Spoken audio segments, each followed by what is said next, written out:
Perkenalkan, nama saya Florentius Daniel. Saya dari kelas M3. Di sini saya akan mengerjakan tugas Bu Tea tentang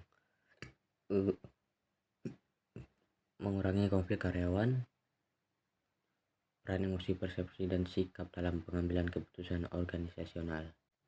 Baik, pendahuluannya yaitu dalam dunia kerja, keberhasilan organisasi tidak hanya bergantung pada kecanggihan teknologi atau strategi bisnis, tetapi juga pada dinamika perilaku individu dan dalam organisasi. Emosi, persepsi, dan sikap kerja memainkan peran penting dalam menentukan bagaimana seseorang bertindak, berinteraksi, dan mengambil keputusan. Ketika faktor ini terganggu, seperti dalam kasus Dita, produktivitas dan efektivitas tim dapat menurun drastis. Oleh karena itu, memahami dan mengelola ketiga aspek ini menjadi kunci untuk menciptakan lingkungan kerja yang sehat dan kondusif. Suasana hati Dita yaitu frustasi. Dita merasa tidak dihargai padahal dia telah berkontribusi dalam tim. Dita tampak marah.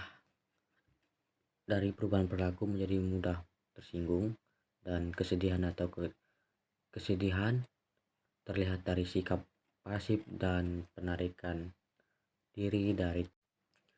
Dan persepsi Dita terhadap tim, ia merasa tidak dihargai meskipun telah bekerja keras. Mungkin ia mengalami pencetulan bias seperti selective perception, di mana ia hanya memperhatikan perilaku negatif dan mengabaikan apresiasi kecil dari rekan-rekan setim.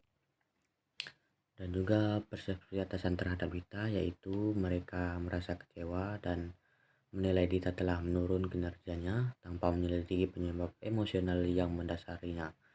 Ini menunjukkan kemungkinan adanya fundamental attribution error, yaitu menyalahkan karakter pribadi, kemalasan, ketidakpedulian, ketimbang melihat faktor situasional atau tekanan dan kurangnya dukungan emosi. Persepsi yang keliru dari kedua belah pihak memperparah konflik interpersonal dan menghambat kolaborasi dalam.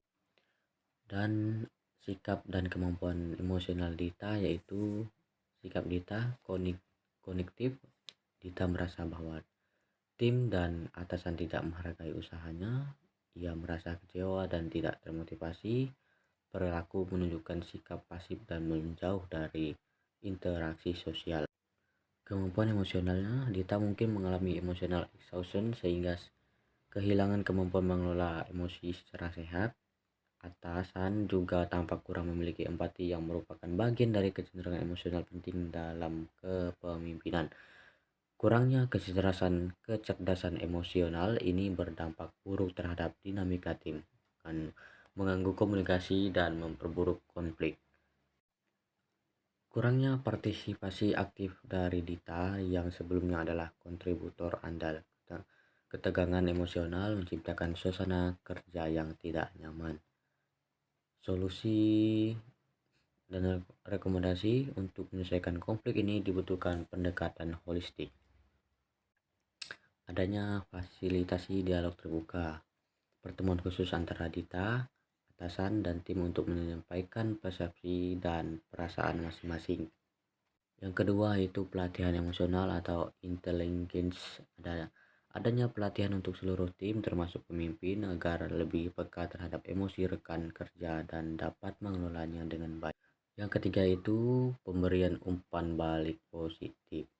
Atasan sebaiknya memberikan konstruktif feedback dan pengakuan atas kontribusi Dita agar semangat kerja semakin pulih. Dan yang keempat yaitu adanya evaluasi beban kerja dan tekanan. Tinjauan apakah ekspektasi terhadap Dita realistis atau justru menekan secara emosional. Berikan ruang istirahat atau penyesuaian jika perlu. Baik, sekian dari saya. Terima kasih.